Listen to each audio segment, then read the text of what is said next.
संथाल जनजाति एवं उनकी कलात्मक अभिव्यक्ति, Susmita Banerjee, tribal art, painting and music of Santhal और education system policy and changes of tribal people, Surbala Verma. हाँ हाँ हाँ। और खिलेश्वरी पटेल, उनका भी पेपर, डॉक्टर खिलेश्वरी पटेल, उनका पेपर भी इसी में है।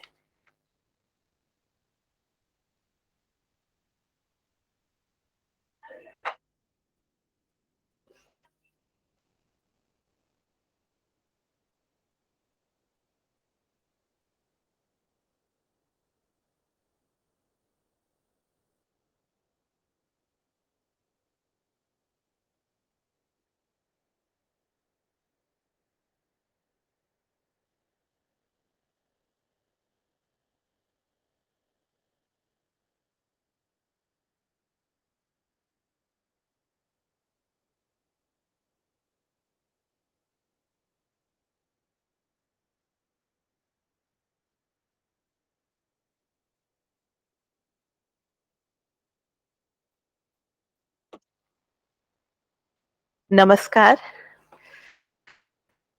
जैसा कि सबको विदित है, हम कल से यहाँ बार बार एकत्रित हो रहे हैं ज्ञानवर्धन के लिए, अपने विचारों को व्यक्त करने के लिए इस त्रिदिवसीय सेमिनार में, जिसका विषय है holistic approach of tribal culture.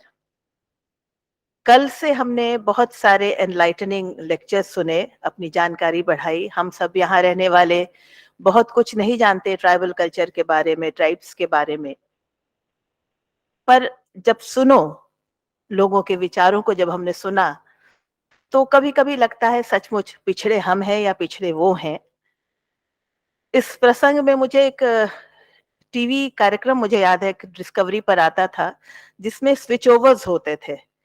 एक ट्राइबल कल्चर का कोई व्यक्ति आता था जो हमारी शहरी जनजीवन में रहता था, और एक शहरी जनजीवन वाला व्यक्ति किसी ट्राइब में जाके रहता था। तो हमको याद है कि उसमें एक जो शहरी व्यक्ति था, ट्राइब्स वाले तो शायद यहाँ आकर बहुत कंफर्टेबल फील नहीं करते थे, पर एक जो शहर का व्यक्ति जो गया, उसको सबसे ज्यादा ये अच्छा लगा कि सारा परिवार एक साथ बैठकर खाना खाता है। ये एक छोटी सी बात है जो हम आज अपनी संस्कृति में नहीं फॉलो कर पा रहे हैं, कि साथ में बैठना, साथ में मिलना, बातचीत करना, और जैसा कि हमारे विद्वानों ने बताया, जमीन से जुड़े रहना, नेचर से जुड़े रहना। तो हम सब संभवतः इसको धीरे धीरे कहीं पीछे छोड़ते जा रहे हैं। तो एक बैलेंस बनाने की जरूरत है। उनको, ट्राइबल कल्चर को, जैसा कि कल भी बहुत चर्चा हुई, कि उनको एजुकेशन देना, उनको अवेयर करना, उनमें कॉन्फिडेंस लाना, ये बहुत जरूरी है। पर शायद उतना ही जरूरी हमारे लिए भी ये है कि हम भी अपने नेचर से, अपनी जमीन से, अपनी संस्कृति से दूर न होते जाएं।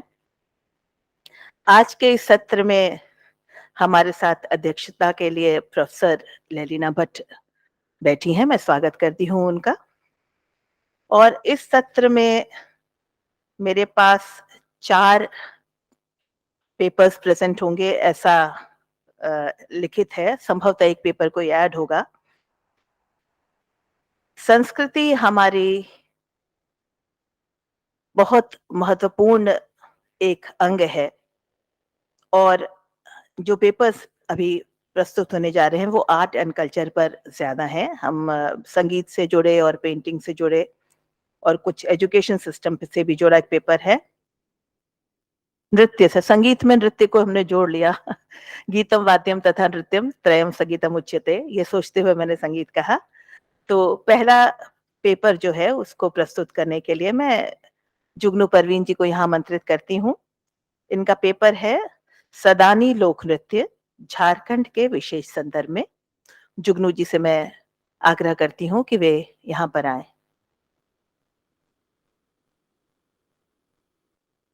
उपस्थित हैं क्या जुगनू जी? अच्छा।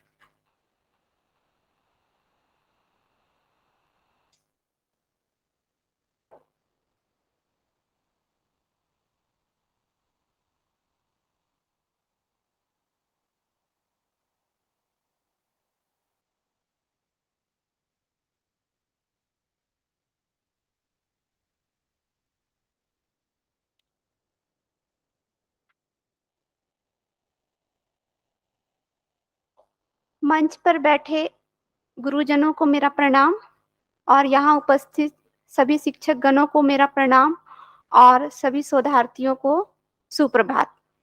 मेरा नाम जुगनू परवीन है और मैं रांची विश्वविद्यालय रांची की शोधार्थ छात्रा हूँ और मेरा आज शोध आलेख का विषय है सदानी लोक नृत्य झारखंड के विशेष संदर्भ में।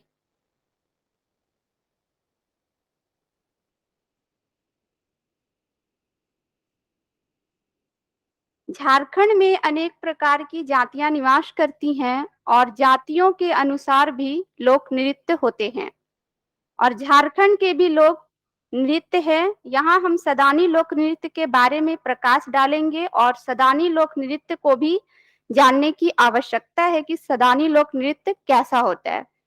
झारखंडी समाज की जो संरचना है वो आदिवासी संभागिता से मानी जाती है। दोनों की जो प्रकृति है वो समान है तथा संस्कृति भी समान है। इनकी भाषा अलग है लेकिन यहाँ का नाचना, बजाना, गाना सब आदिम की प्रकृति के अनुसार है। इनकी जो परंपरा है वो सदियों से चली आ रही है। आज आधुनिक युग में भी सदान आदिवासी अपनी परंपरा को बनाए हुए हैं। आधुनिक सभ्यता और शिक्षा के प्रभाव में पड़कर भी यह अपनी संस्कृति को नहीं भूले हैं। अपने नृत्य और गीत को आज भी एक सुरक्षित रूप प्रदान किए हुए हैं। झारखंड में आदिवासी और सदान अपनी जीविका कृषि के द्वारा चलाते हैं।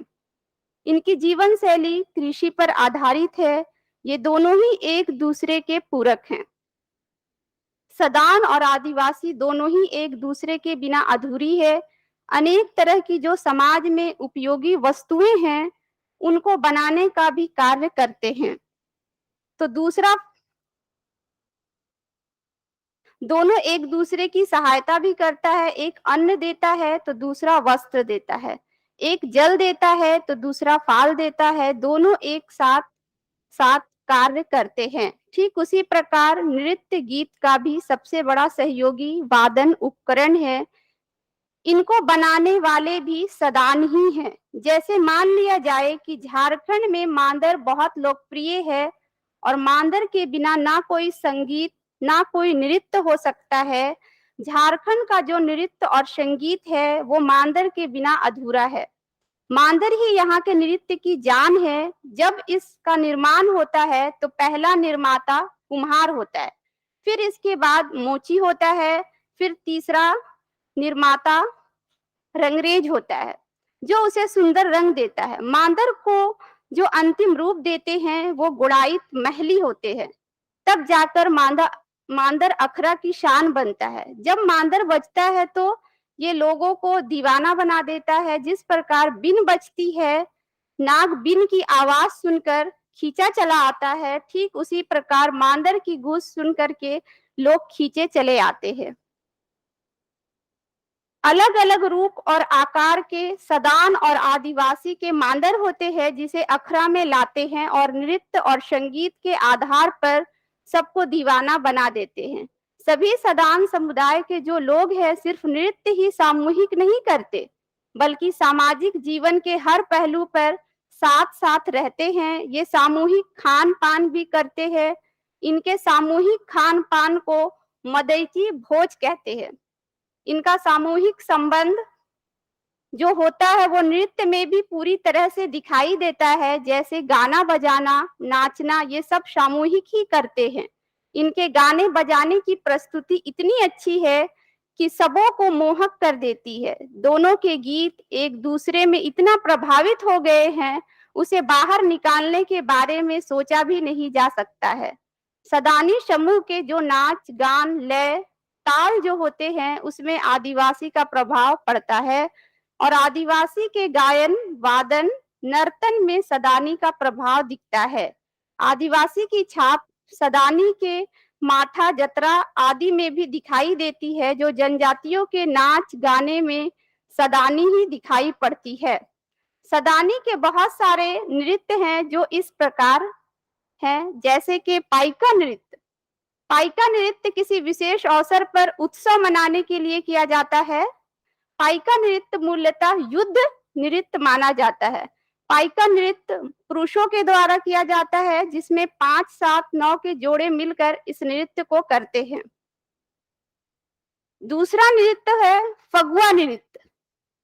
फगुआ नृत्य फाल्गुन और चैत के संधि काल का नृत्य है। जब फाल्गुन चढ़ता है तो फगुआ नृत्य की तैयारी शुरू हो जाती है। यह नृत्य रंग से रंग मिलाकर प्रकृति उल्लास का नृत्य है। यह नृत्य वसंत या होली के उत्सव पर मनाया जाता है। यह नृत्य पुरुषों के द्वारा किया जाता है। तीसरा नृत्य है डमकच नृत्य।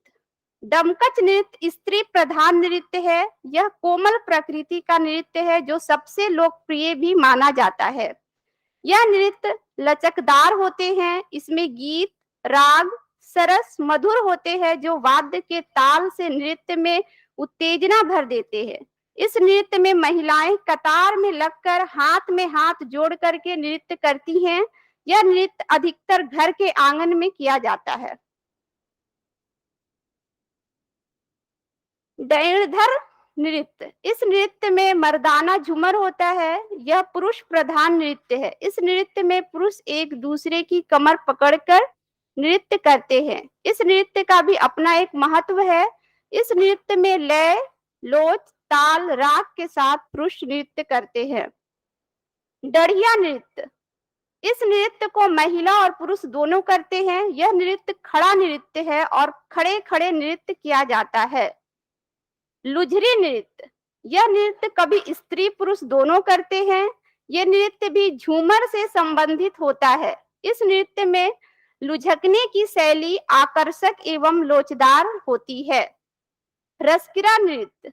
यह तीव्र गति से किया जाता है। यह नृत्य करते हुए गीत गाए जाते हैं। यह नृत्य रस से भरा हुआ नृत्य है। आधी रतिया नृत्य। यह नृत्य आधी रात के समय होता है। इसमें झूमर की तरह नृत्य होते हैं और यह नृत्य तेज गति से किया जाता है। जनी झूमर नृत्य भी होते हैं। इस नृत्य को महिलाएं करती हैं। महिलाएं एक दूसरे के हाथों में हाथ डाल के इस नृत्य को करती हैं।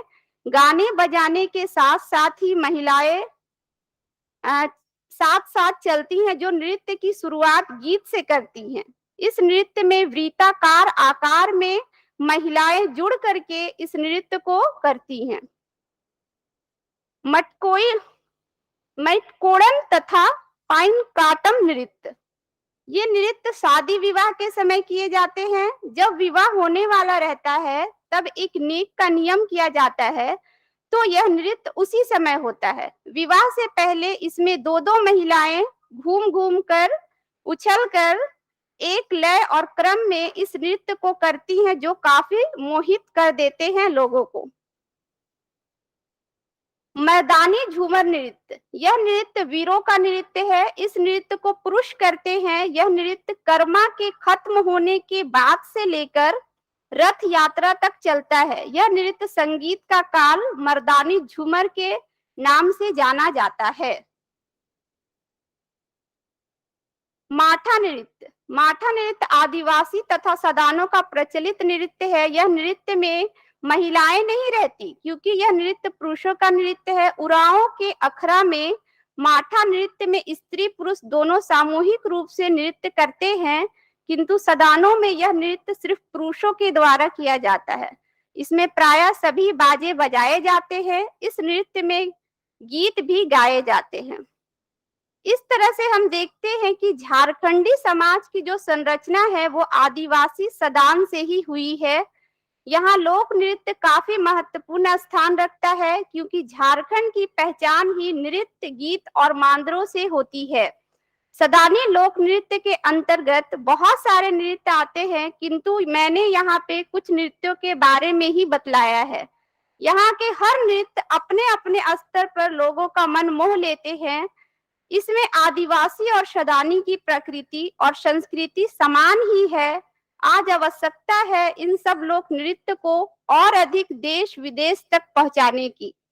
लोग झारखंड की संस्कृति को जाने, यहाँ के लोक नृत्य को जाने कि आज भी आधुनिक युग में कैसे इनके लोक नृत्य लोगों को मनमोहक बना रहे हैं। धन्यवाद।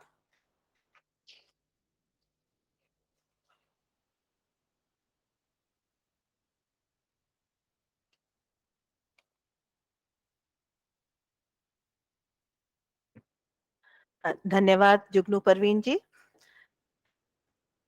जुगनू जी ने अपना पेपर सदानी लोक नृत्य झारखंड के विशेष संदर्भ पे इस पे प्रस्तुत किया और उन्होंने बताया कि किस प्रकार से सदियों से सदानों की परंपरा चली आ रही है। और एक विशेष बात जो इन्होंने बताई कि मादल जो है वो सदान ही बनाते हैं, सामूहिक खान पान है उनका, और किस प्रकार के नृत्य जैसा उन्होंने बताया पाइका, फगुआ, डम्पच, डरिया, लुतरी, आधी रतिया और कई प्रकार के नृत्यों की चर्चा इन्होंने की। और ये विशेष उन्होंने बात बताई कि कौन सा नृत्य पुरुषों के द्वारा प्रस्तुत किया जाता है, कौन सा स्त्रियों के द्वारा किया जाता है। और हम, जैसा उन्होंने कहा, उम्मीद करें कि ये प्रचार प्रसार हमारे इन लोक नृत्यों का, इन आदिवासी नृत्यों का देश विदेश में हो। अगले पर्चे की प्रस्तुति के लिए मैं यहाँ आमंत्रित करती हूँ डॉक्टर रंजना को। डॉक्टर रंजना अपना पेपर प्रस्तुत करेंगी, संथाल जनजाति एवं उनकी कलात्मक अभिव्यक्ति, संथाली नृत्य। 2 मिनट हम ले लें। बस हम एक बार परिचय कराना चाहेंगे। हमारी जो आज की अध्यक्ष हैं प्रोफेसर लेलिना भट्ट, ये यहाँ पर भरतनाट्यम विभाग में है और बहुत लंबा उनका टीचिंग एक्सपीरियंस है। हमारी बहुत अच्छी मित्र हैं, तो संभवतः हम शायद उतना औपचारिक परिचय उनका न दे पाए, अनौपचारिक तो बहुत बढ़िया से दे सकते हैं। मैं ऋचा कुमार हूँ, यहाँ पे गायन विभाग में मैं प्रोफेसर हूँ। तो सिर्फ उनके लिए, जो लोग बाहर से आए हैं, कम से कम वो जान पाए कि आपके सामने मंच पर कौन बैठा है। मैं पुनः आमंत्रित करती हूँ डॉक्टर रंजना को।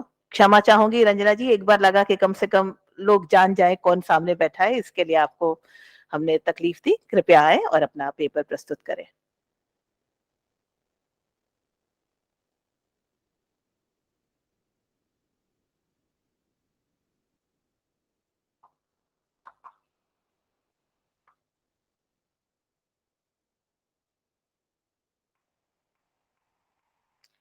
नमस्कार। Holistic approach of tribal culture विषय पर आधारित इस त्रिदिवसीय राष्ट्रीय संगोष्ठी में पधारे हुए सभी सम्मानित अतिथिगण, वरिष्ठ शिक्षकगण एवं स्नेही शोधार्थियों को मैं डॉक्टर रंजना उपाध्याय सादर प्रणाम करती हूँ। इसके साथ ही मंचासीन इस सेशन के कन्वीनर प्रोफेसर लेलिना भट्ट मैम और प्रोफेसर ऋचा कुमार मैम को भी प्रणाम करते हुए अपने विषय पर मैं आती हूँ। मेरा विषय है संथाल जनजाति एवं उनकी कलात्मक अभिव्यक्ति, संथाली नृत्य। इस विषय पर मैं संथाल जनजाति का परिचय देते हुए संथाली नृत्य के बारे में बताऊंगी। भारतीय संस्कृति में नृत्य का धार्मिक और आध्यात्मिक महत्व सर्वस्वीकार्य है, किंतु भारतीय लोक नृत्य सांस्कृतिक जीवन का मूल आधार है। भारत की प्रादेशिक संस्कृति अपने विचारों, अनुभूतियों, धर्म, रीति रिवाज एवं मनोभावों को लोक संगीत व लोक नृत्य के माध्यम से अनादिकाल से प्रस्तुत करती रही है। यदि वर्तमान समय की बात करें तो एक ओर आज भारत अपनी विशिष्ट सांस्कृतिक परंपराओं के लिए समूचे विश्व में आदरणीय है, और दूसरी ओर ग्रामीण भारत के विभिन्न आदिवासी क्षेत्रों में रहने वाली आदिम जनजातियां अपनी विशिष्ट सांस्कृतिक व धार्मिक परंपराओं, कलात्मक अभिव्यक्ति व सामाजिक मान्यताओं का वर्तमान सामाजिक ताने बाने के साथ सामंजस्य बनाने हेतु सतत संघर्षरत हैं। इन सभी आदिवासी जनजातियों का क्रमबद्ध सुव्यवस्थित अध्ययन किया जाए तो निष्कर्ष रूप से निश्चित ही भारत का सांस्कृतिक वैभव अपने चरमोत्कर्ष को प्राप्त कर सकेगा। भारतीय संविधान में आदिवासियों के लिए अनुसूचित जनजाति पद का प्रयोग किया गया है। मुख्य रूप से उड़ीसा, मध्य प्रदेश, छत्तीसगढ़, राजस्थान, झारखंड तथा पूर्वोत्तर भारत में यह आदिवासी समुदाय गोंड, खरवार, मुंडा, खड़िया, बोडो, भील, कोल, संथाल, सहरिया इत्यादि नामों से जाने जाते हैं। इनमें संथाल भारत की सबसे बड़ी आदिवासी जनजातीय समुदायों में से एक है। यह जनजाति मुख्य रूप से बिहार, झारखंड, पश्चिम बंगाल, उड़ीसा, असम, मेघालय व त्रिपुरा राज्य में पाई जाती है। इस जनजाति की हस्तशिल्प, संगीत, नृत्य आदि समृद्ध सांस्कृतिक विरासत है। यद्यपि शिक्षा के अभाव के कारण ये समस्त परंपराएं अधिकांशतः एक पीढ़ी से दूसरी पीढ़ी तक मौखिक रूप से ही हस्तांतरित होती रही हैं। संथाल शब्द की उत्पत्ति दो शब्दों से मानी जाती है, संता और अला। संता का अर्थ है शांत और अला का अर्थ है मनुष्य, अर्थात संथाली जो जनजाति है वो शांत प्रवृत्ति के मनुष्य या शांत प्रवृत्ति की जनजाति मानी जाती है। संथाली भाषी लोग मूल रूप से खेरवाड़ समुदाय से आते हैं, परंतु मानव वैज्ञानिक उन्हें प्रोटो ऑस्ट्रेलियाड इससे संबंधित एक समूह मानते हैं और ऐसा माना जाता है कि संथाल आर्यों के आक्रमण से पूर्व भारत में प्रवेश कर चुके थे और ब्रिटिश प्रशासन के दौरान महान स्वतंत्रता सेनानी भी रहे थे। इस विषय को जोड़ते हुए एक बात कहना चाहूंगी, जो रामायण में हम निषाद जनजाति के बारे में पढ़ते हैं या निषाद राज के बारे में हम सभी जानते हैं, मानव वैज्ञानिकों ने उन्हें भी प्रोटो ऑस्ट्रेलिया के समूह का माना है। और झारखंड का जो संथाल विद्रोह है वो स्वतंत्रता प्राप्ति के लिए जो प्रमुख विद्रोह माने जाते हैं उनमें से एक प्रमुख विद्रोह के रूप में जाना जाता है। 30 जून 1855 को सिद्धू, कान्हू, चांद भैरव, ये 4 संथाली भाई और इनकी फूलों व झानो नामक 2 बहनों ने स्वतंत्रता प्राप्ति के लिए अपने स्तर पर, अपने सामुदायिक स्तर पर बहुत प्रयास किया। कार्ल मार्क्स ने संथाल हूल को भारत की प्रथम जन क्रांति की संज्ञा दी है और अपनी बहुत ही प्रसिद्ध पुस्तक द कैपिटल में भी उन्होंने इसका उल्लेख किया है। संथाली तीसरी बोली जाने वाली सबसे प्रमुख ऑस्ट्रो एशियाटिक भाषा है। यह भाषा मुख्य रूप से मौखिक रूप से बोली जाने वाली भाषा थी, परंतु 1925 में पंडित रघुनाथ मुर्मू, जिन्हें पद्मश्री की उपाधि से सम्मानित किया गया, उन्होंने ओयल चिकी, जो कि संथाली की लिपि है, उसका विकास कर इसके साहित्य को लिपिबद्ध करने का प्रथम प्रयास किया। नृत्य एवं संगीत, जैसा कि आदिवासी समुदाय और उनके जनजीवन का एक अभिन्न अंग है, संथाली समुदाय भी इसी परंपरा का द्योतक है। संथाल जनजाति द्वारा किया जाने वाला संथाली नृत्य मुख्य रूप से उत्तर भारत के बिहार, झारखंड और पश्चिम बंगाल में अधिक प्रचलित है। संथाली बोलने वाले मुख्य वक्ता को संथाली कहा जाता है, जो कि खेरवाड़ समुदाय से आते हैं और वे स्वयं को होड़ होयोन अर्थात मनुष्य की संतान कहते हैं। वर्तमान में इन्हें झारखंडी अथवा जाहिर खोड़ी इस नाम से जाना जाता है। जल, जंगल और जमीन इस जनजाति का प्रमुख आधार है। यह जनजाति मारंग बुरु तथा जाहिर आयो अर्थात प्रकृति की उपासक होती है। इस समाज में विधवा विवाह, अनाथ बच्चों के नाम व गोत्र देना जैसी उल्लेखनीय सामाजिक परंपराओं का पालन किया जाता है। इस बात पर मैं विशेष जोर देना चाहूंगी, जैसा कि अभी प्रोफेसर दुबे सर ने भी अपनी बात रखी थी आदिवासी जनजातियों पर, तो उनका भी ये कहना था कि इनमें जो प्रचलित सामाजिक संस्कार और उनकी जो परंपराएं हैं वो अपने आप में बहुत ही सहज होने के साथ साथ में वो बहुत एडवांस भी हैं। तो जिस तरह से विधवा विवाह और अनाथ बच्चों को नाम देना, गोत्र देना, इस तरह की परंपराएं भी इस समुदाय में पाई जाती हैं। प्रकृति प्रेम के साथ साथ परस्पर सौहार्द इस जनजाति की मौलिक विशेषता है। आदिवासी मुख्य रूप से प्रकृति के पूजक होते हैं। इसका मुख्य कारण यही है कि उनका जो पूरा जीवन है वो पहाड़, जंगलों, झरनों के मध्य व्यतीत होता है। पोषण हेतु यह जनजाति पूर्णतया कृषि पर निर्भर है। संथाल महिलाएं आमतौर पर अपने हाथों में गोदना भी गुंदवाती हैं। संथाली नृत्य, संथाल जनजाति द्वारा किया जाने वाला संथाली नृत्य इस समुदाय की विशिष्ट अभिव्यक्ति का द्योतक है। यह नृत्य मुख्यतः विवाह, धार्मिक व सामाजिक उत्सवों इत्यादि में प्रदर्शित किया जाता है। सोहराई, सरकट तथा बहा ये संथालों के प्रमुख जो त्योहार हैं, ये उनके नाम हैं, सोहराई, सरकट तथा बहा। सोहराई उत्सव में मवेशियों की पूजा की जाती है। स्त्रियों व पुरुषों के समूह द्वारा गोलाकार या पंक्तिबद्ध रूप से यह नृत्य प्रदर्शित किया जाता है। महिलाएं एक दूसरे का हाथ पकड़कर अथवा पंक्तिबद्ध होकर विभिन्न मुद्राओं एवं नैसर्गिक भाव भंगिमाओं द्वारा नृत्य का प्रदर्शन करती हैं। पुरुष और महिला नर्तक अलग अलग पंक्तियों में होकर अपने हाथों को परस्पर मिलाकर या एक दूसरे का हाथ पकड़कर नृत्य करते हैं। जब महिलाएं पंक्तिबद्ध होकर आगे पीछे नृत्य करती हैं तो उसी दौरान जो वादकगण और पुरुष होते हैं वो उनके साथ उनके सामने बैठकर भी नृत्य करते हैं। नृत्य प्रस्तुति में पुरुष वर्ग लाठी, तलवार एवं धनुष बाण लिए हुए होता है एवं महिला धनुष बाण के साथ महिला नर्तकियों का साथ देता है। प्रस्तुतिकरण की दृष्टि से यह नृत्य असम व मिजोरम में प्रचलित बास नृत्य के समान होता है। संथाली नृत्य विशेष रूप से बसंत उत्सव के दौरान पारंपरिक संथाली जो लोकगीत हैं उनके साथ प्रदर्शित किया जाता है। यह अवसर साधारणतः वन क्षेत्रों के भीतर होता है तथा वन और प्रकृति को समर्पित ये सारे उत्सव होते हैं।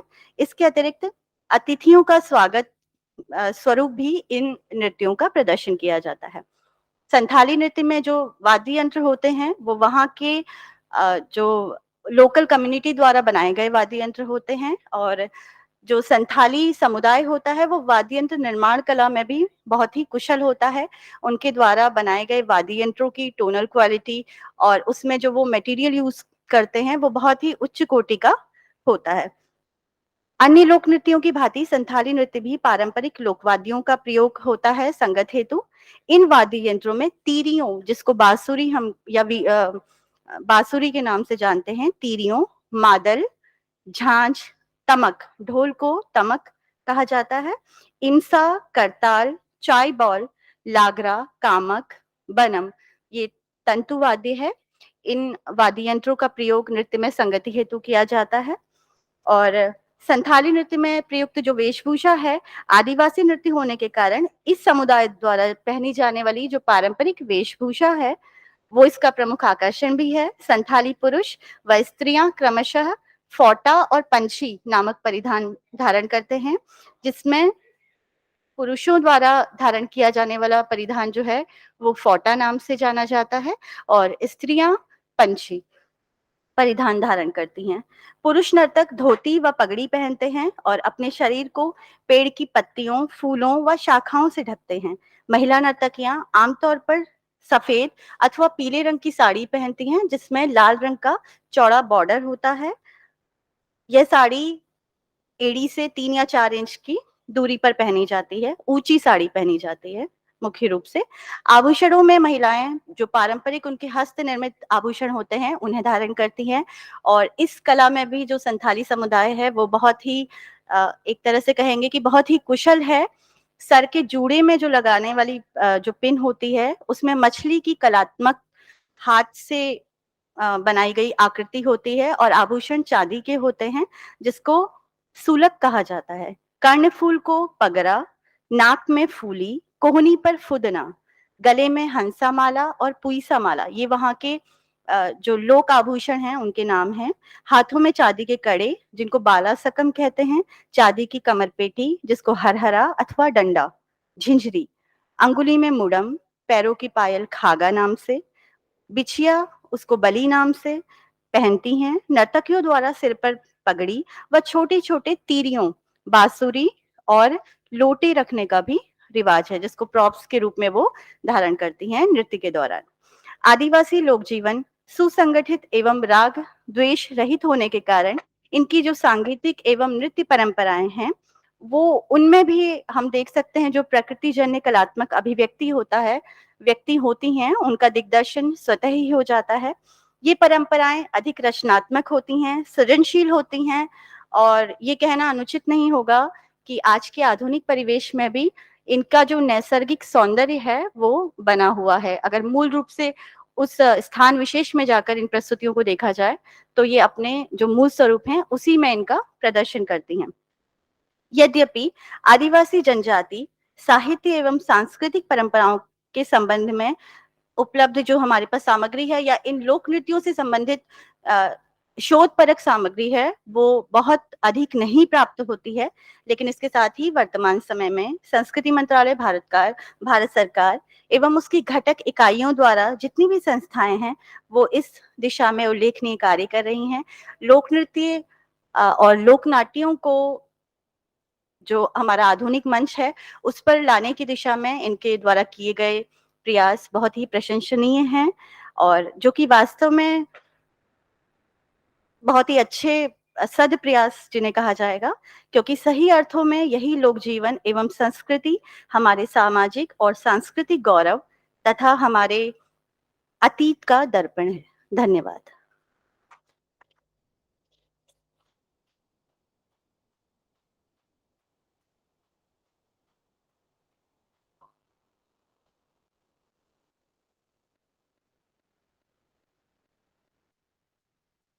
धन्यवाद डॉक्टर रंजना। डॉक्टर रंजना ने जो पेपर प्रस्तुत किया उसका टॉपिक था संथाल जनजाति एवं उनकी कलात्मक अभिव्यक्ति संथाली नृत्य। रंजना जी ने बताया कि किस प्रकार संथाल का क्या अर्थ है। हम जैसे जानते हैं आदिवासियों को बर्बर प्रकृति का एक जो हमारा इंप्रेशन बना है, तो उन्होंने बताया इस शब्द का अर्थ ही है शांत मनुष्य। साथ ही उन्होंने बताया कि ये जो जनजाति है वो जंगल जमीन से जुड़ी है, और बहुत जो अच्छी बात उन्होंने बताई कि उनकी जो सामाजिक परंपराएं हैं, विधवा विवाह या अनाथ बच्चों को नाम देना, गोद लेना, ये तो सचमुच बहुत ही हर्ष का विषय है और हम सबको इससे प्रेरणा लेनी चाहिए। साथ ही उन्होंने बताया कि किस अवसरों पर, किन किन अवसरों पर संथाल नृत्य होते हैं और किस प्रकार उनकी प्रस्तुति होती है, उनकी कम्युनिटी कौन कौन से वाद्य बनाती है, और साथ में वेशभूषा, आभूषण, इन सब के बारे में इन्होंने चर्चा की, और संस्कृति मंत्रालय किस प्रकार के प्रयास कर रहा है इसको आगे बढ़ाने के लिए। बहुत बधाई डॉक्टर रंजना आपको इस पेपर के लिए। अगली जो हमारी वक्ता है वो है सुष्मिता बैनर्जी। मैं उन्हें आमंत्रित करती हूँ, सुष्मिता जी को। इनका पेपर है tribal art, painting, dance and music, इस विशेष संदर्भ में tribal art of Santhal within brackets painting, dance and music. I welcome Sushmita Banerjee, please.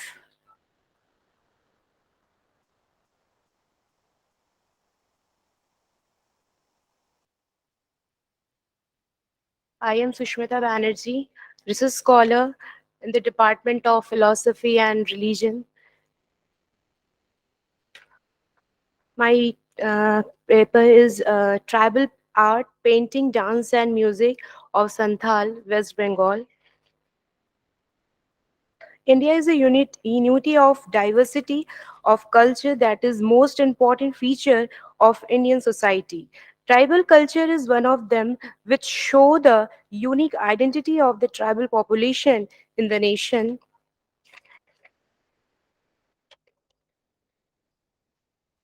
A land of prosperity, West Bengal, a land of prosperity embracing all with her fold, the varied use of her rich culture adore her songs, music, and literature.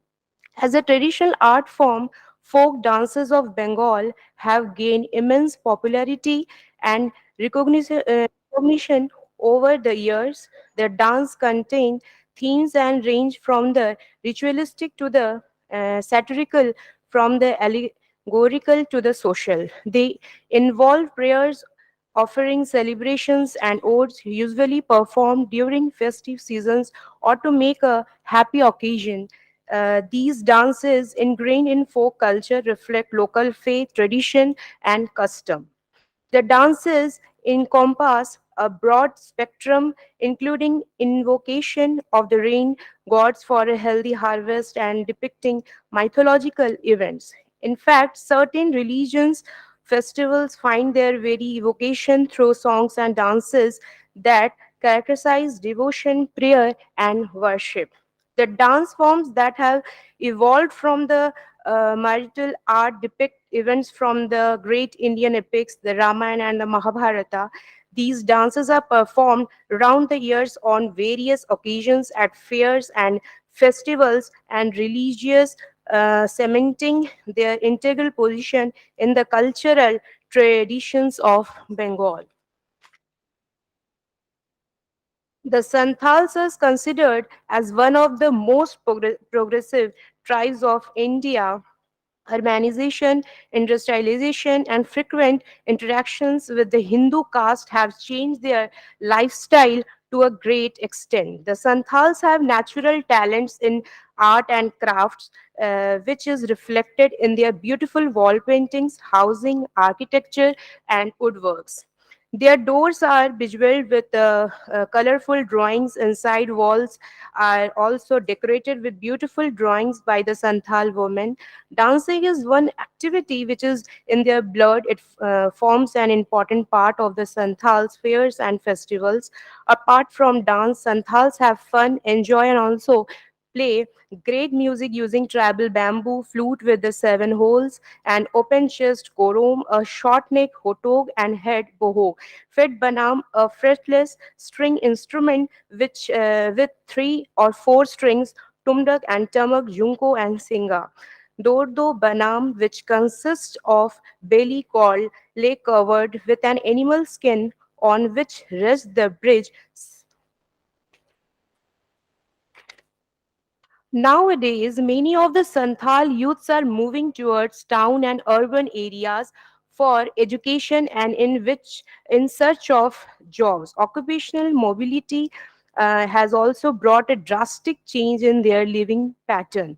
There has been a continuous effort since independence by the government to raise their socio-economic standards.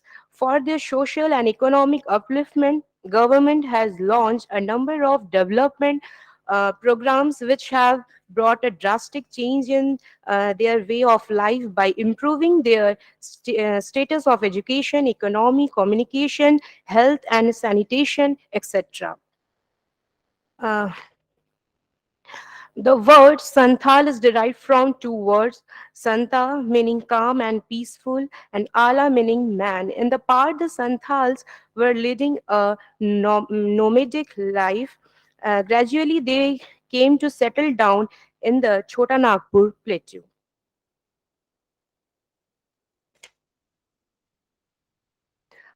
Painting, folk arts has many forms in India, but it is only in recent years that it has received its due attention in a nation that comprises 35 states. Each distinct cultural and traditional identity is displayed in the folk art of the region. Apart from this, each tribe also carries along with its traditions art forms that are unique to them, known as tribal art. The state of West Bengal has one of the first in the move towards recognizing and reviving its folk and tribal art traditions. In fact, not one but several forms of folk art originate from the eastern region of India, comprising West Bengal, Orissa, and Bihar. Santhals are the third largest tribe in India and are known for their unique form of tribal painting known as Santhal tribal paintings. Santhal tribes are sustained by the forest and their occupations, farming, fishing, hunting, revolve around the forest that they live in. Themes in Santhal paintings revolve around this community life, especially celebrations and rituals. Paintings depict dancing, harvest, and merrymaking through enchanting minimalist images in muted shades. The paintings are drawn by a special community called Jadu Patuas or magic painter in the Santhal Pargana district of Bengal or Bihar borders. The painters are called magic painters because they paint to preserve the crops, await diseases, honor the deer, and so on. Chakshudan Pata, for example, a painting made for a bereaving family, is shrouded in magic and mysticism. When somebody dies in a village, the Jadupatuas visits the family with an image representing the deceased, but the pupils in the eyes of the image are missing.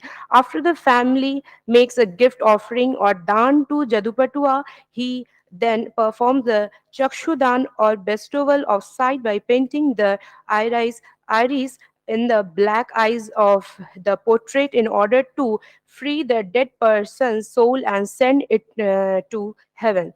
Santhal paintings are a creative expression of the Santhal tribe from West Bengal. It is a distinctive style of art, often revolving around these such as harvest rituals, family life, etc. The Santhals paint in pata or cloth.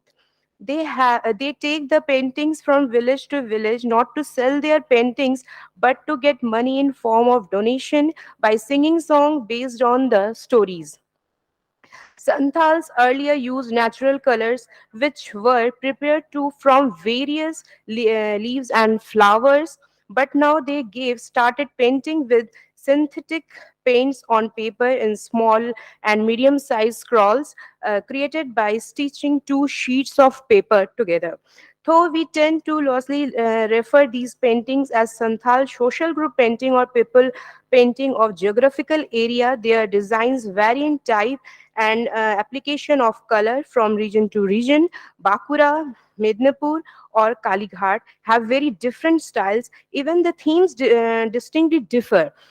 We know that Jamni Roy, one of India's great artists, was inspired by folk paintings of Bengal. Like any other tribe, the Santhals has an exclusive artistic perception rooted in their cultural traditions and physical environs. The Santhals paint the wall of their huts during their village festival for ceremonial celebratory performances as also for self-expression. They worship a stone as a formless representation of the divine, seeing of the burden of their life and provide a vivid portrayal of their day-to-day experiences shared by animals and birds. The Santhal paintings are characterized by a directness and childlike simplicity in the depiction of birds, animals, and insects.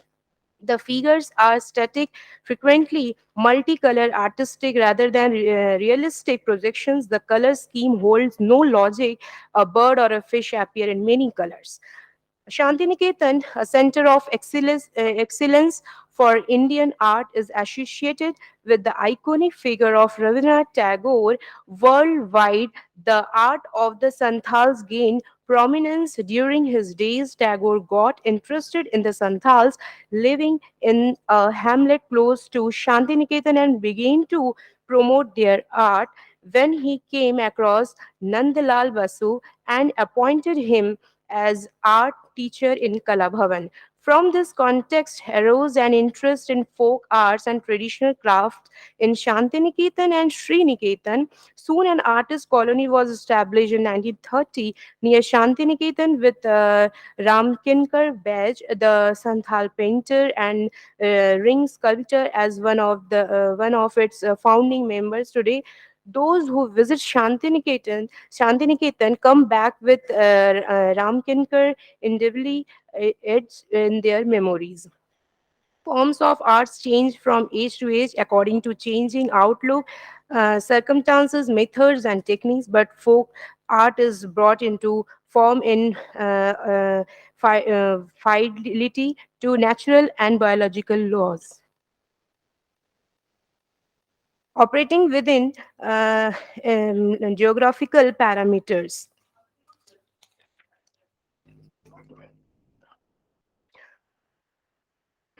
Santhali dance, the Santhals are integral part of the folklore of Bengal. The Santhali dance form is seen in the districts of Birbhum, Bakura, Malda, and Bardhaman.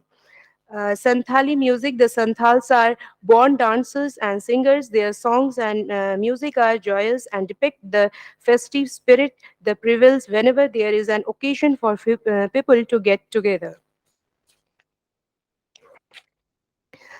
Santhal music differs from Hindustani classical music in many ways. Santhals relax themselves with the light music and dance after the long hard work. The Santhals mainly prefer groups performance, group dancing, and singing is the most important medium to express their joy and happiness. The Santhali dance and music is tuned with the nature of occasion, whether it is social or ceremonial. Therefore, we have groomed the educated youth in Santhal dance, drama, and music. Some of our groups have traveled to various parts of India and abroad to share our lives and culture with the outside world. Traveling in India, scholars continuously witness the glittering and competitive city lifestyles. However, they also experience the good work, social service organizations to among the poor. This helps them to make a choice in their lives in a critical way. By this, we connect our Santhal culture with the outside world. Thank you so much.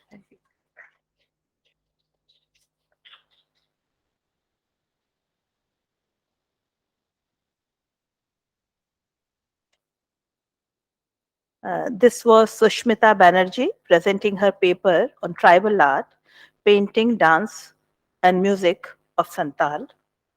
Sushmita ji ने बताया, जैसा कि इनके विषय से ही स्पष्ट है, वहाँ की पेंटिंग के बारे में कि किस प्रकार से वो अपने घरों की दीवारों को पेंट करते हैं। जदू पटवा के बारे में उन्होंने बताया, मैजिक पेंटर्स के बारे में, और उनके हर्षोल्लास को व्यक्त करने का माध्यम है संगीत।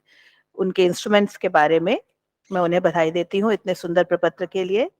मैं निवेदन करूंगी जितने हमारे वक्ता हैं उनसे कि वे समय की पाबंदी का ख्याल रखें। हमारे पास अभी 3 पेपर्स और हैं, और इससे पहले कि मैं अगले वक्ता को बुलाऊं, मैं कहना चाहूंगी जो हमारे अगले सत्र के वक्ता हैं श्री मिराज अहमद, डॉक्टर सोनी शर्मा, सुरबाला वर्मा जी, गौरव धनखड़, निधि मौर्य, प्रदीप यादव, ये सारे जो हमारे वक्ता हैं, पार्टिसिपेंट्स हैं, वो NLT 2 वहां चले जाएं। अगर वो यहाँ पर उपस्थित हैं तो उनसे निवेदन है कि वो NLT 2 में चले जाएं, उनका सत्र वहां चलेगा।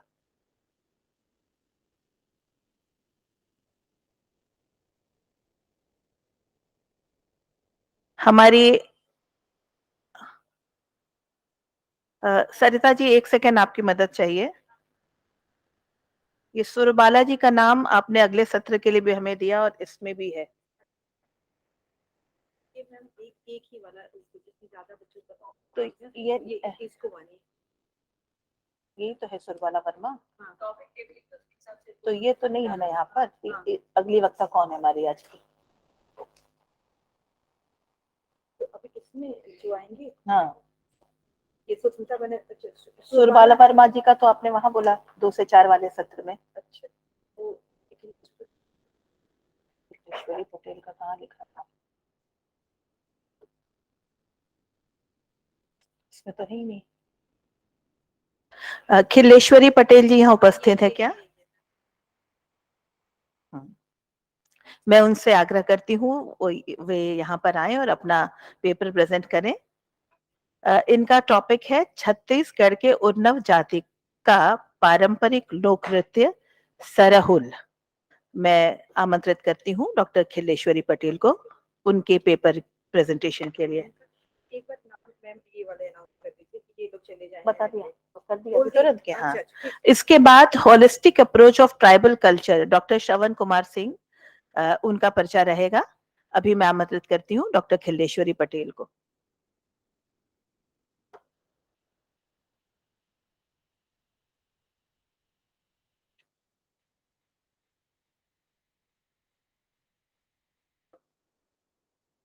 इस सभागार में उपस्थित सभी विद्वजनों को, गुरुजनों को एवं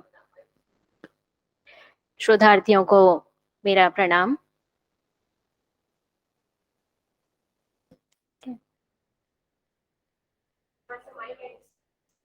आवाज आ रही है?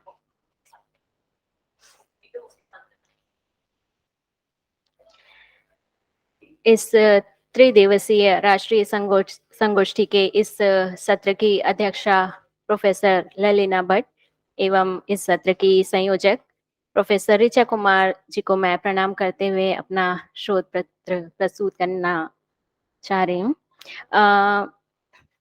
मैं नृत्य की विद्यार्थी और शिक्षिका हूँ, तो मैंने शोध पत्र प्रस्तुत करने के लिए नृत्य विषय को ही चुना है।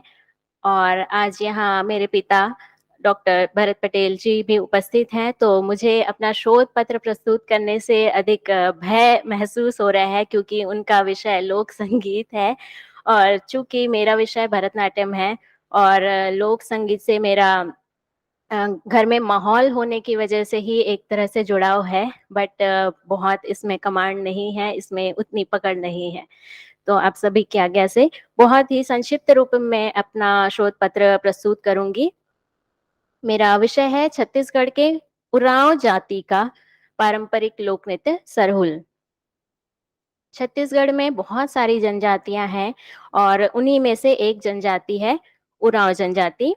और उरांव जनजाति जो है बंगाल में, बिहार में, उड़ीसा में, असम में, पंजाब में, उत्तर प्रदेश में भी निवास करती है और छत्तीसगढ़ में विशेष रूप से रायगढ़ और सरगुजा जिले में इनका निवास स्थान है। उरांव जाति को उरांग, उरंग, अवरंग नामों से भी जाना जाता है। एक लोक कथा प्रचलित है जिसके अनुसार ये हमें ज्ञात होता है कि इनका नाम कैसे पड़ा, उरंग जो उरांव है जाति, उनका नाम कैसे इन्हें प्राप्त हुआ है। तो जब उरांव जाति है, छोटा नागपुर एक जगह है, वहाँ आते हैं और मुंडा जनजातियों से शरण मांगते हैं। तो मुंडा जातियों ने उन्हें घने जंगलों में शरण दिया और रात के समय में उन्होंने उस जंगल को साफ करना आरंभ किया और कृषि योग्य उन्होंने बनाना चाहा और सुबह तक उन्होंने कोड़ते-कोड़ते उस जमीन को साफ करके एक ऐसी जगह बना दी जिसमें कृषि किया जा सकता है, या साफ करके वो ऐसी जगह हो गई जहाँ वो रह सकते थे, अपना निवास कर सकते थे। जब सुबह मुंडा जनजातियों ने उनको देखा तो सहर्ष ही उनके मुख से निकला उरंगे। उर अर्थात कोड़ना और अंगे अर्थात सुबह का होना, अर्थात ऐसी जाति जो रात्रि में कोड़ते-कोड़ते सुबह कर दे या कोड़ते-कोड़ते सुबह का हो जाना। तो वहाँ से उन्हें उरंग नाम पड़ा और वो कहते-कहते में उरांव या उरंग, अवरंग नामों से जाने जाने लगे। उरांव जनजातियां जो हैं उनका मुख्य कार्य कृषि है और इसके अलावा वो पशुपालन, मछली पकड़ना, शिकार करना, इन सब के माध्यम से भी अपनी जीविका चलाते हैं और कंद मूल फल ये सब खाकर ही अपना जीवन यापन करते हैं। उनके जीवन की एक एक क्रियाकलाप, जीवन, मृत्यु, धर्म या संस्कार जो भी है सभी वनों से संबंधित है। उनका संबंध प्रकृति से बहुत अधिक है। वर्तमान में उरांव के जीविका के साधनों में, उनके रहन-सहन में बहुत परिवर्तन आया है। जैसा कि हम कल से बात कर रहे हैं, विकास, आदिवासियों के विकास की बातें कर रहे हैं, तो निश्चित रूप से उनके रहन-सहन में भी ये परिवर्तन हम देख सकते हैं।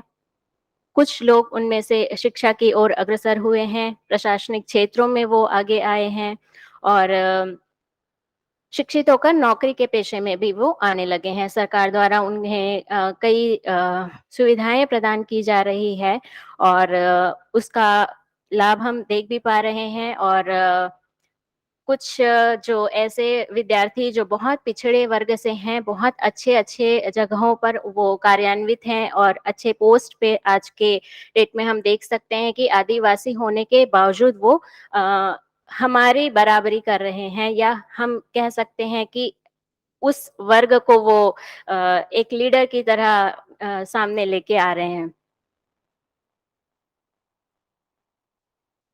सरहुल जो उरांव जाति का जो प्रमुख पर्व है, वो है सरहुल, जिसे वो खद्दी के नाम से जानते हैं। सरहुल पर्व अर्थात खद्दी।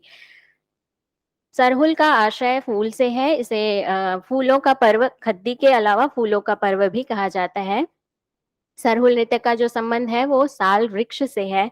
साल वृक्ष को सरई भी कहते हैं। साल वृक्ष इनके धार्मिक विश्वास से जुड़ा हुआ है। ये मुख्य रूप से सरहुल पर्व में सूर्य देव की पूजा करते हैं, पृथ्वी की पूजा करते हैं और साल जो कि सरई वृक्ष है उसकी पूजा करते हैं।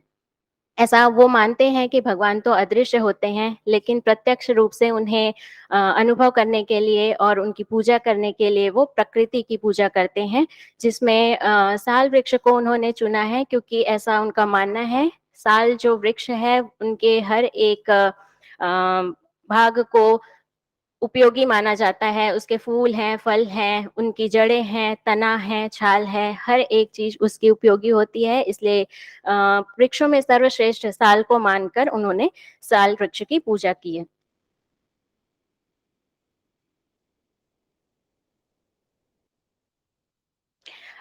साल वृक्ष की पूजा करने का एक और लोक कथाओं में एक कथा का वर्णन है। प्रोफेसर शरीफ मोहम्मद जी की पुस्तक के अनुसार उराव जाति के ऊपर किसी अन्य जातियों का आक्रमण हुआ और उनसे बचने के लिए भागते-भागते वो जंगलों की ओर भागे और वो सरई वृक्ष के जो वन है, घने जंगल है, वहाँ पहुँच गए और वहाँ पहुँचकर वो बहुत, जैसा हम जानते हैं कि साल के जो वृक्ष होते हैं, बहुत ऊँचे होते हैं, घने होते हैं और उसके बड़े-बड़े पत्तों की वजह से वो ऊपर चढ़ गए और छुप गए। ऊपर चढ़कर वो बहुत दिनों तक वहीं रहे और नीचे शत्रु जो हैं वो आते-जाते रहे और उन्हें देख नहीं पाए, ढूँढ नहीं पाए। बहुत दिन वहाँ रहने की वजह से, ऊपर वृक्ष में ही रहने की वजह से वो कंद, उनके जो फल हैं और फूल हैं, पत्तों को खा के वो जीवित रहे। तो जब शत्रु चले गए तब वो नीचे आए और उनका ऐसा मानना है कि इस साल के वृक्ष की वजह से ही उनकी जो जीवन है, उनको जीवन मिला है, इस वजह से भी वो साल वृक्ष की पूजा करते हैं।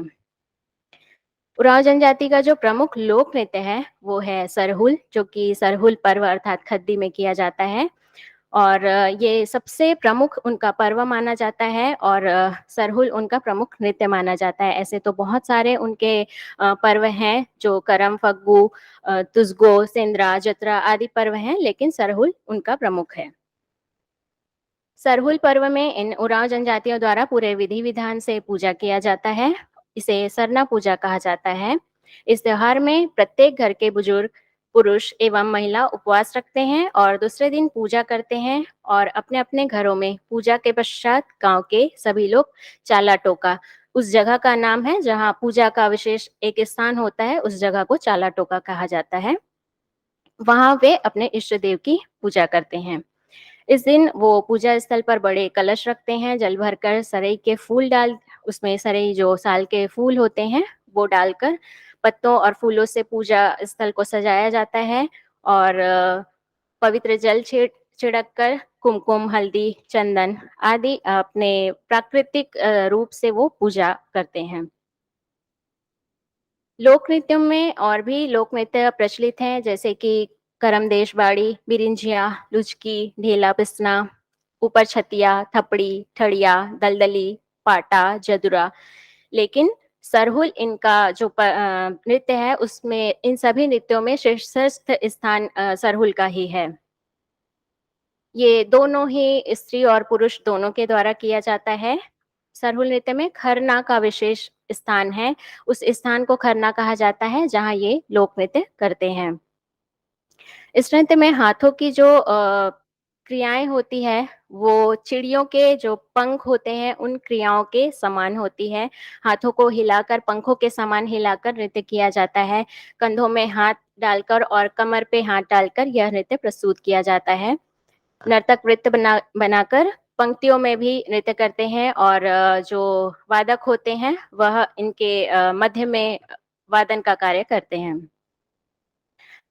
पूजा के पश्चात रात्रि के समय नृत्य आरंभ होता है और पूरी रात ये नृत्य करते हैं। सरहुल नृत्य के लिए महिलाएं जो है वो साड़ी पहनती है, जिसे सरहुआ किचरी कहते हैं। गले में ठोसा पहनते हैं, जो कंठा होता है वो पहनते हैं। कानों में ताड़ वृक्ष के जो फूल होते हैं वो पहनते हैं। बालों में बगुला के जो पंख होते हैं वो लगाते हैं, खोसते हैं उसको, कलगी को, और गले में मूंगा माला और हमेल पहनते हैं। पुरुष भी साधारण वस्त्र ही धारण करते हैं, कमर में गमछा बांधते हैं, गले में मूंगा माला पहनते हैं, घुघरी पहनते हैं, कमर के पीछे की ओर मोर पंख का बना हुआ चुब्बा झोल कहा जाता है, जो पंख बहुत सारे एक साथ एकत्रित करके लगाए जाते हैं, उसे चुब्बा झोल कहा जाता है, वो पीछे की ओर लगाते हैं। मयूर की भांति वो दिखाई देता है जब वो नृत्य करते हैं। सरहुल नृत्य में बजाए जाने वाले प्रमुख जो वाद्य हैं उनमें है मांदर, और यह आकार में बहुत बड़ा होता है, जो मिट्टी का बना होता है। आजकल ये लकड़ी का भी बनाया जाने लगा है, बट जो पहले बनता था वो मिट्टी का ही होता था। इसके अतिरिक्त जो ग्रामीण परिवेश में उपलब्ध होता है, नगाड़ा या बांस का जो चटकुला होता है, वो बांस या चटकुला और झांझ आदि बजाए जाते हैं। तो मैं ज़्यादा समय ना लेते हुए यहीं समाप्त करती हूँ, और कल से हम सभी सुन रहे हैं कि एक समग्र दृष्टिकोण की हम बात कर रहे हैं, तो मुझे बहुत सुनकर अच्छा लग रहा है। जैसा कि आज सर को भी सुना कि हम बात करते हैं कि शायद हम बहुत आगे बढ़ गए हैं, या हम बहुत डेवलप हो गए हैं, हमारे विचार खुले हैं, या हम ओपन माइंडेड हैं। बट मुझे लगता है इनकी संस्कृतियों को, इनके पर्वों को, मेले त्योहार या जो भी इनके आचार व्यवहार हैं, जो ये पारंपरिक रूप से आज तक मनाते आ रहे हैं, वो कहीं ना कहीं हमसे अधिक खुले हैं, और उच्च दृष्टिकोण उनकी है। धन्यवाद।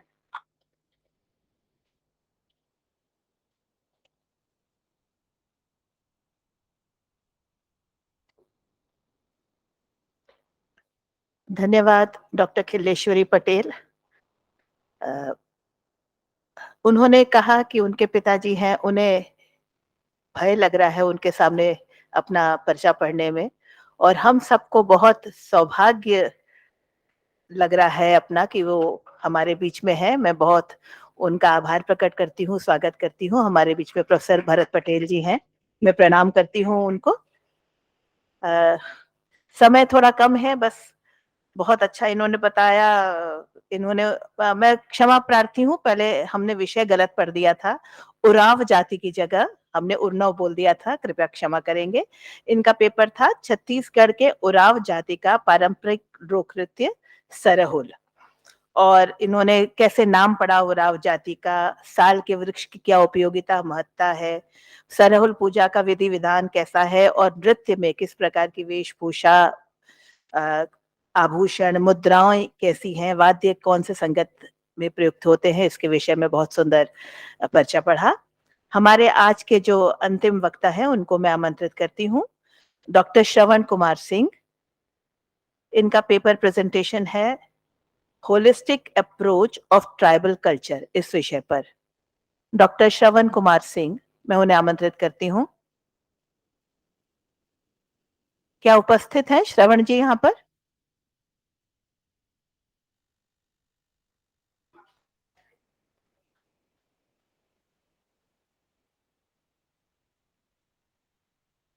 श्रवण जी चूंकि अनुपस्थित हैं और हमारे पास थोड़ा समय है, तो मैं आमंत्रित करती हूँ डॉक्टर नरेश सिंह को।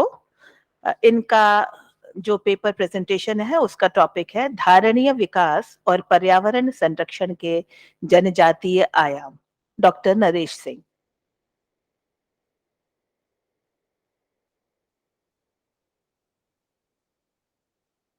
धन्यवाद मैम।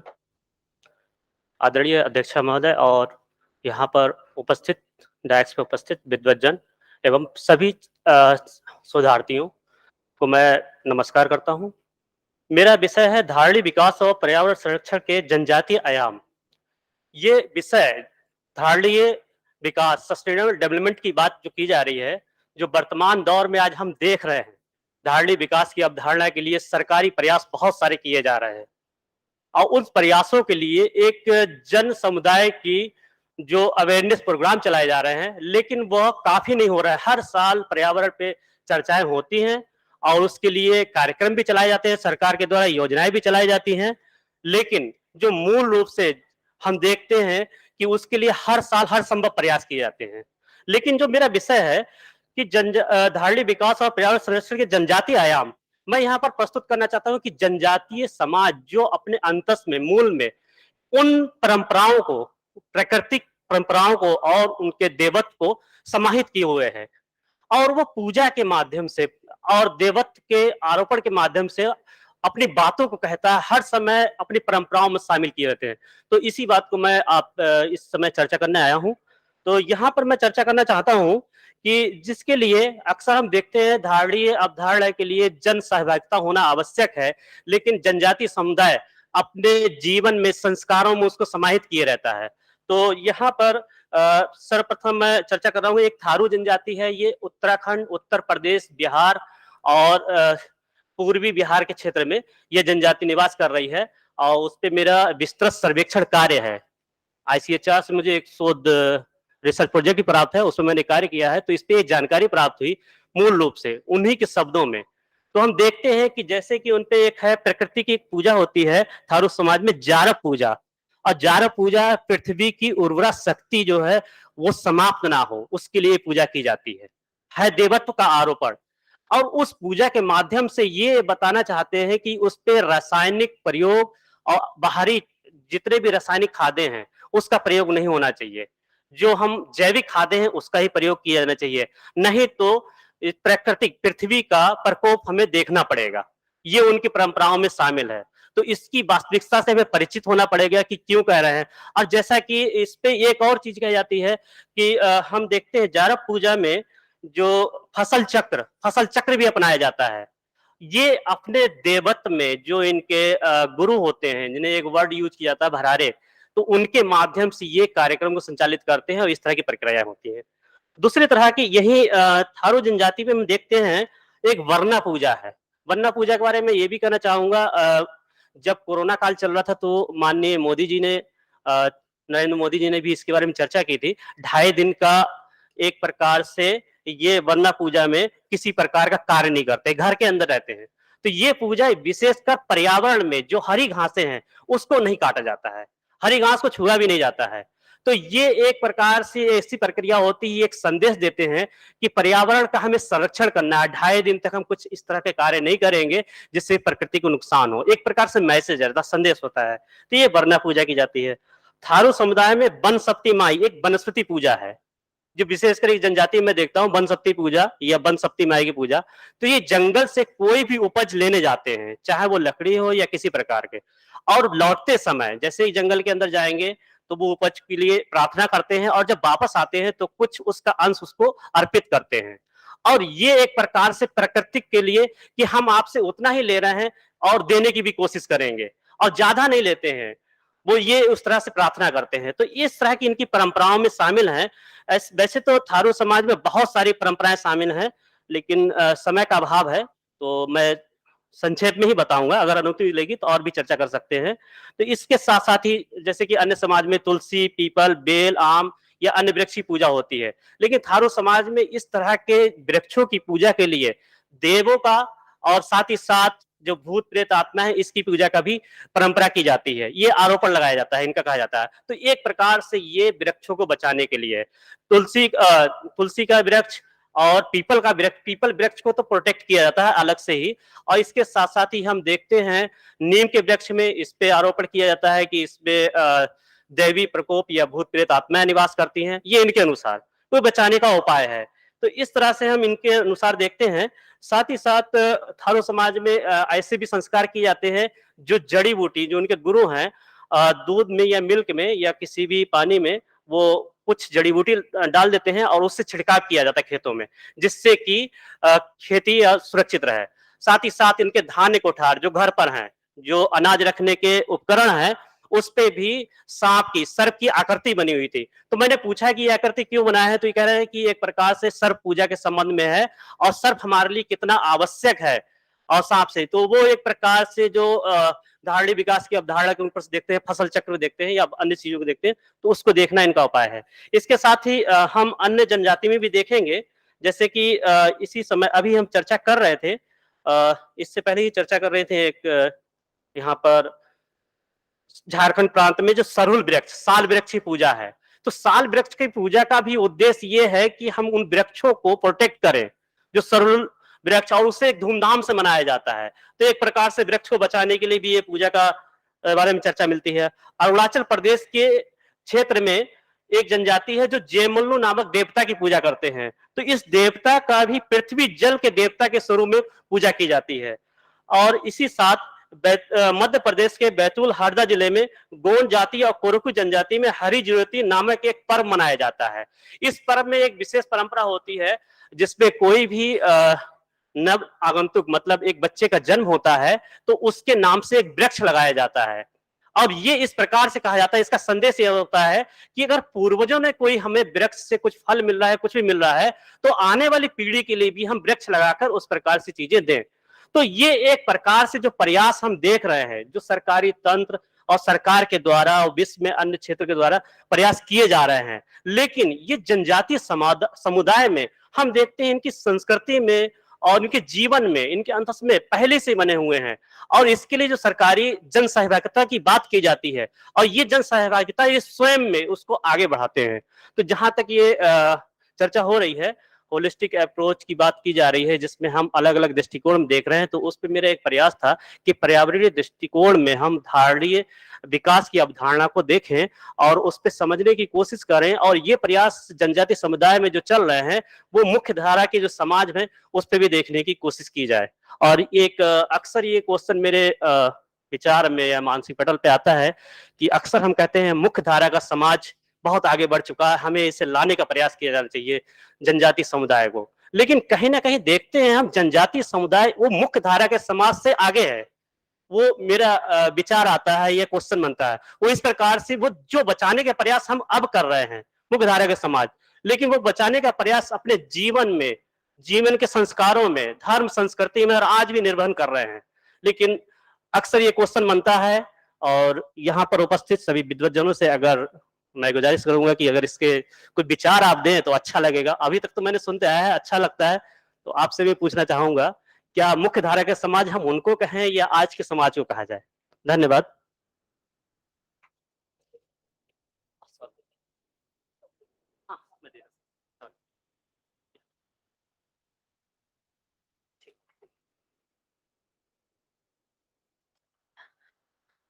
धारणीय विकास और पर्यावरण संरक्षण के जनजातीय आयाम पर अपने विचार प्रस्तुत कर रहे थे डॉक्टर नरेश सिंह। इन्होंने विभिन्न पूजाओं के बारे में बताया और जो मुख्य बात इन्होंने कही कि प्रकृति से लेने और देने में सामंजस्य बिठाना बहुत जरूरी है। हम सिर्फ दोहन न करें, हम कुछ दें। और जो बहुत इन्होंने एक नोटिसेबल कहा जाए कि वृक्षारोपण करने की जो परंपरा है बालक के जन्म पर, हम आजकल बहुत ये प्रयास कर रहे हैं और ये हमारे आदिवासी समाज में बहुत पहले से चली आ रही है। तो सचमुच बहुत आवश्यकता है कि हम उनसे कुछ सीखें। मेरे ख्याल से ये आज के अंतिम वक्ता थे, अब तो कोई है नहीं और जो जिनका नाम मैंने पढ़ा वो नहीं है। मैं प्रेसिडेंशियल रिमार्क्स के लिए आमंत्रित करूंगी प्रोफेसर लेलिना भट्ट को। प्रोफेसर लेलिना भट्ट।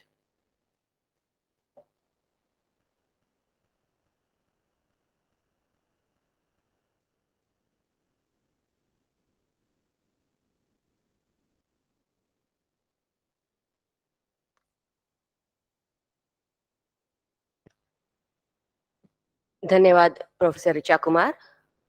आज जो संगोष्ठी कल प्रारंभ हुई थी उसका दूसरा दिन है और प्रपत्र वाचन का कार्यक्रम चल रहा है। इस हॉल में बैठे प्रोफेसर भरत पटेल जी, प्रोफेसर पूनम सिंह जी और प्रोफेसर सुशीम दुबे जी, तीनों को नमस्कार करते हुए अपना वक्तव्य देती हूँ।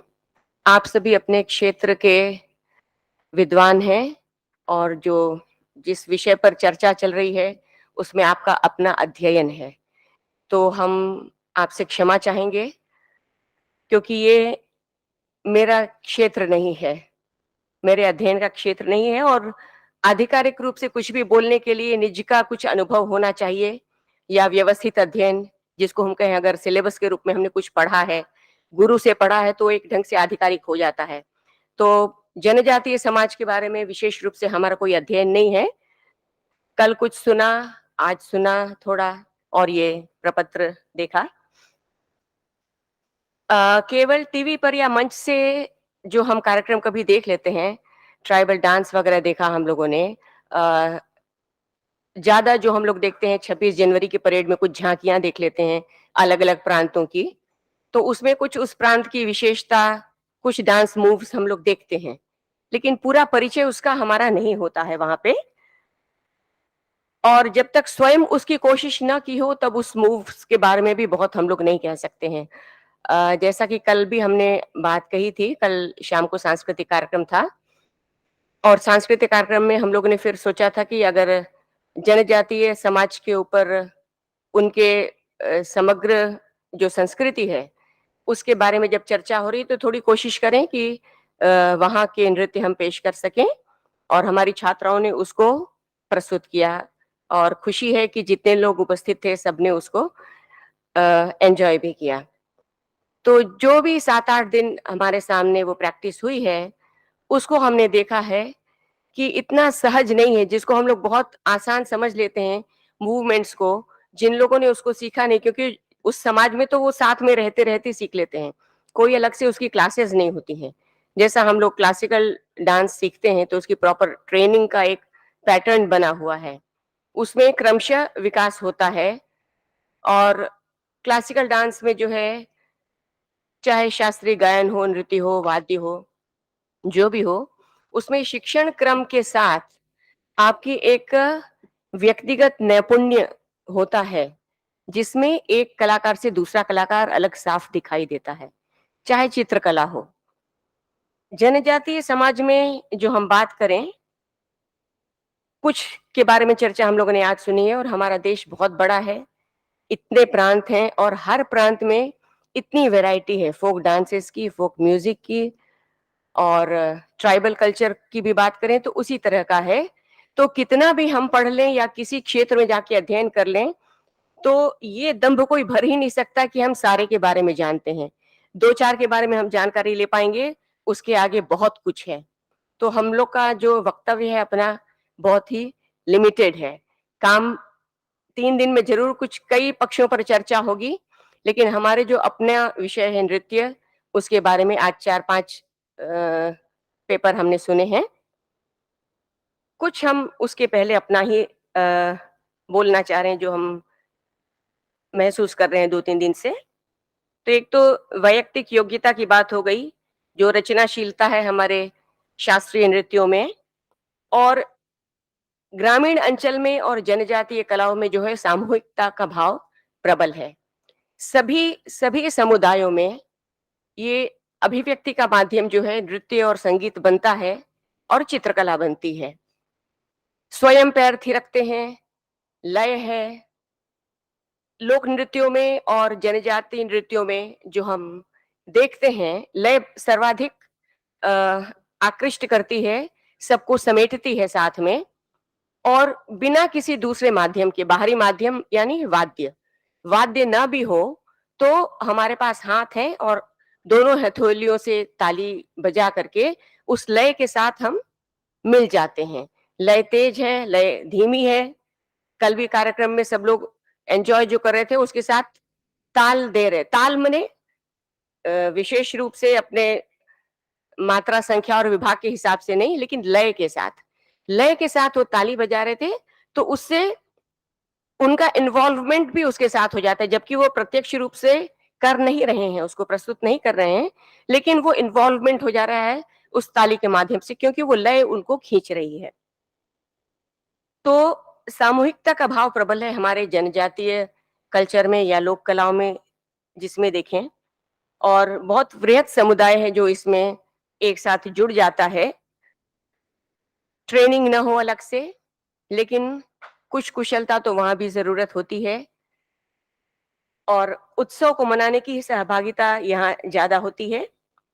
अपने अपने अंचल में जो साधन उपलब्ध हैं, संसाधन जो हैं उनके, चाहे व्यक्तिगत साज सज्जा की हो, चाहे चेहरे का मेकअप हो, अभी सबने अपने अपने स्थान की जिस नृत्य प्रकार की चर्चा की, उसमें उनके पहनावे का और उनके विशेष जो आभूषण वो पहनते हैं या किस तरह से वो अपने को सजाते हैं, उस सब का उल्लेख किया है।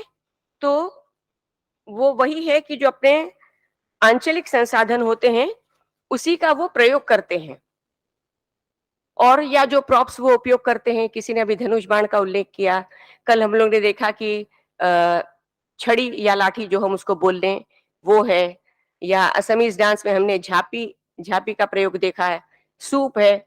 तो ये सब कुछ कुछ चीजें हैं जो उपलब्ध हो जाती हैं आसानी से, या हमारे जीवन का अंग होती है। लाठी डंडा तो जो है कि बहुत आवश्यक होता है, वैसे भी अपने सुरक्षा की दृष्टि से भी, और वो नृत्य में भी प्रयुक्त हो गया। बहुत सुंदरता से उसको बहुत सजा करके प्रस्तुत करते हैं। और लय की बात हम कही चुके हैं। सामूहिकता का भाव जब हम बोलते हैं तो लोक नृत्यों में या जनजातीय नृत्यों में स्वयं गाते हैं जो भी कलाकार हैं, उनकी भाषा का गीत है। और एक अच्छी बात आज हम लोग को जानने को मिली है, जैसे वाद्य बनाने के बारे में लोगों ने कहा कि यही जनजातियां अपने वाद्य, जो स्पेशल वाद्य है, मादल बहुत प्रचलित है ज्यादातर जनजातियों में, उसको बनाने वाले वो खुद ही होते हैं। तो वाद्य बनाना जो है वो तो एक बहुत खास टेक्निक होती है वाद्य बनाने की, उसके साउंड को लेकर के, और इसको तो हम लोग बहुत विशेष योग्यता मानते हैं।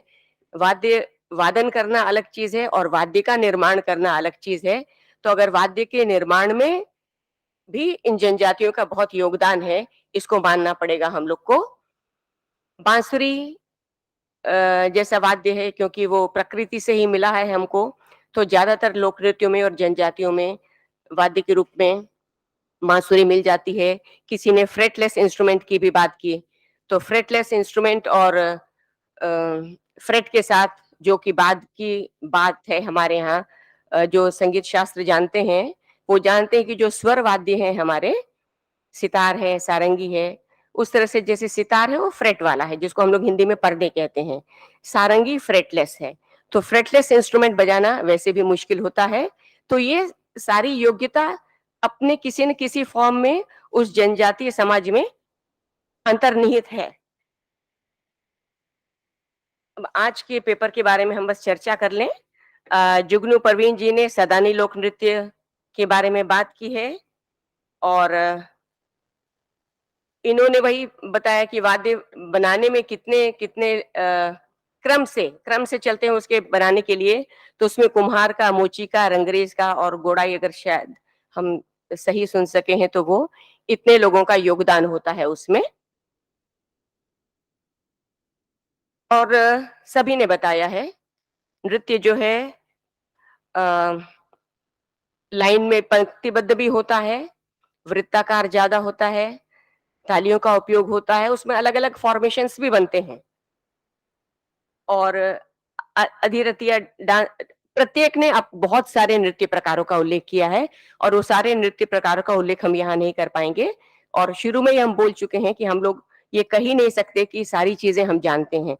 बहुत बहुत प्रकार हर एक ने बताए, उसमें थोड़े थोड़े कुछ अंतर आते हैं, चाहे उसके प्रस्तुतिकरण में उत्सव है, आपका मने शादी विवाह का अवसर है, बच्चे के जन्म का हो सकता है, कोई विशेष पूजा हो सकती है, या जो हमारे कृषि से संबंधित है। जैसे लोक नृत्यों में भी हम लोग देखते हैं कि फसल की कटाई है, फसल की बुवाई है, ये सब अवसर सामान्य रूप से उत्सव के होते हैं। हमारे यहाँ जो नगरीय उत्सव होते हैं, हमारे यहाँ समारोह अलग से मनाए जाते हैं, संगीत समारोह होते हैं, तो कोई अकादमीज करती हैं, कोई अलग अलग संस्थान करते हैं, उससे अलग है ये जो इनके जीवन के साथ जुड़ा हुआ है। ये बहुत महत्वपूर्ण बात इनके में है। रंजना जी ने संथाल नृत्य की बात की, और इन्होंने, जैसे ऋचा जी ने भी उसका उल्लेख कर लिया था, विधवा विवाह की जो सोच है, अगर उस जनजाति के पास ये सोच है तो बहुत उदार मन है और बहुत प्रगतिवादी कदम है। अनाथ बच्चों को अगर नाम देने की बात है तो सोचना चाहिए कि विधवा विवाह भी एक मूवमेंट चला था। ये कुछ कुरीति हमारे समाज में घर कर गई थी काफी समय तक, लेकिन समाज सुधारक जो थे उन्होंने इसको समझा, काफी परेशानियां भी झेली, क्योंकि अगर आपको एक प्रचलित परंपरा का विरोध नहीं, उसमें कुछ मॉडिफिकेशन करना चाहते हैं तो समाज में पहले तो आपको एक विरोध का सामना करना पड़ता है, फिर आपकी अपनी कितनी प्रतिबद्धता है उस चीज को सही करने के लिए, उस तरह से फिर आप उस क्षेत्र में बढ़ते हैं और अंततः वो एक्सेप्ट किया जाता है। सती प्रथा बहुत बुरी प्रथा थी, वो भी फिर उसका भी निराकरण हुआ है। तो अगर जनजातीय समाज में विधवा विवाह की और अनाथ बच्चों को नाम देने की बात है तो बहुत ही अच्छी बात है, माने इसको हम लोग तारीफ ही कर सकते हैं। रंजना जी के बाद सुस्मिता जी ने भी वेस्ट बंगाल में संथाली डांस के बारे में और आर्ट और पेंटिंग के बारे में बात की। वॉल पेंटिंग के बारे में उन्होंने बात करी है। फ्रेटलेस इंस्ट्रूमेंट्स भी इन्हीं ने बात किया था, और चक्षुदान वाली परंपरा भी जो उस समाज में एक चल रही है उसके बारे में भी इन्होंने चर्चा की है।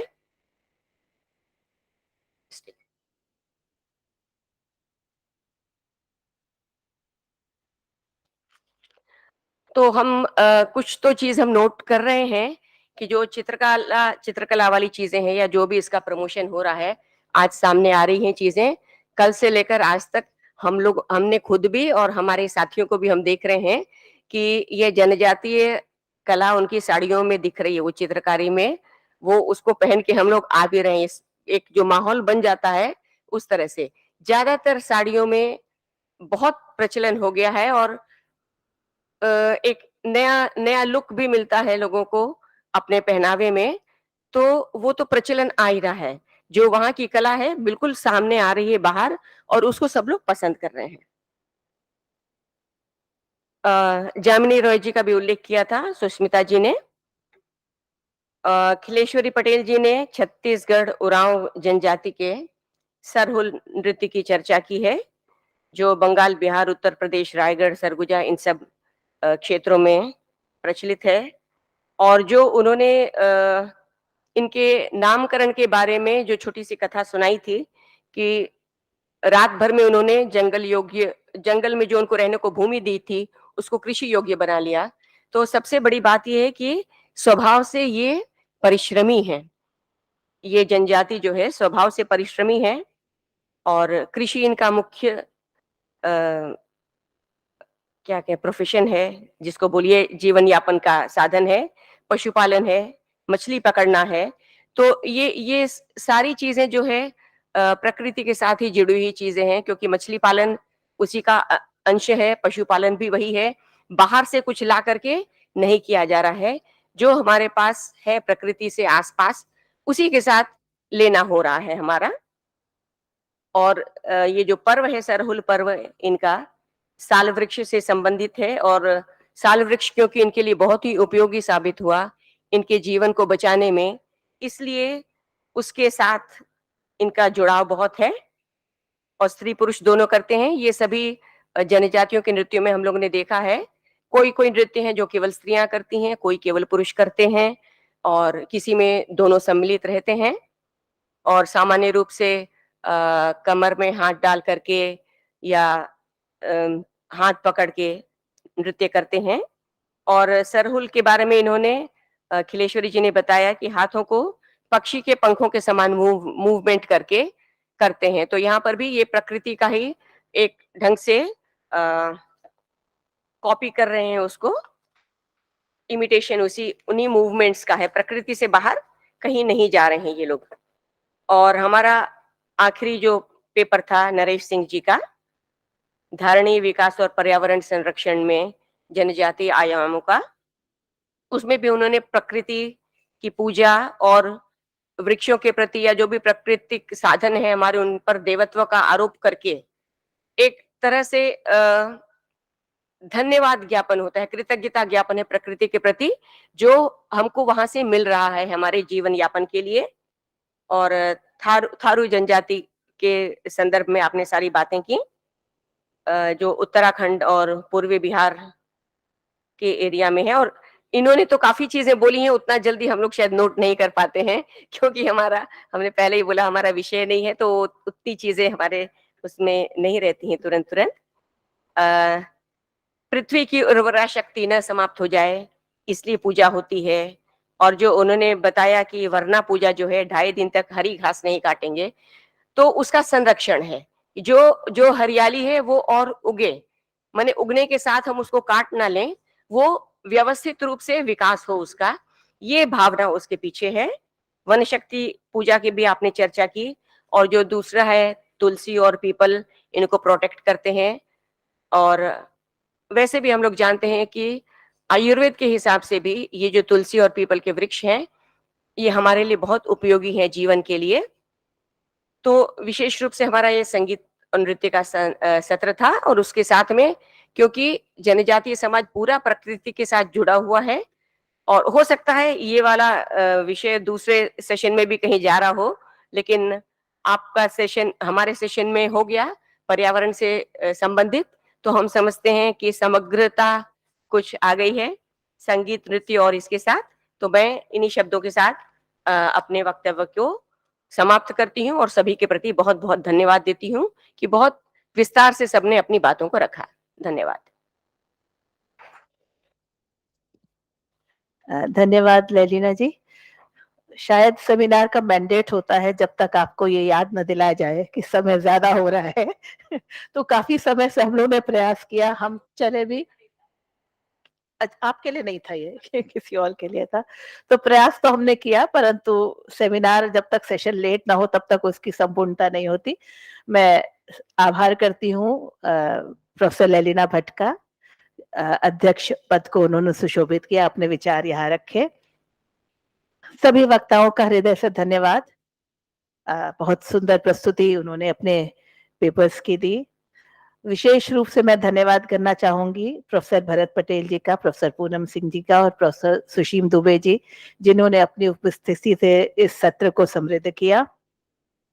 और सभी श्रोताओं का मैं धन्यवाद देती हूँ अपनी तरफ से, एमएमवीवी की तरफ से और फिलॉसफी विभाग की ओर से। ये सेशन अब समाप्त है, अगले सत्र में फिर मिलेंगे। बहुत धन्यवाद।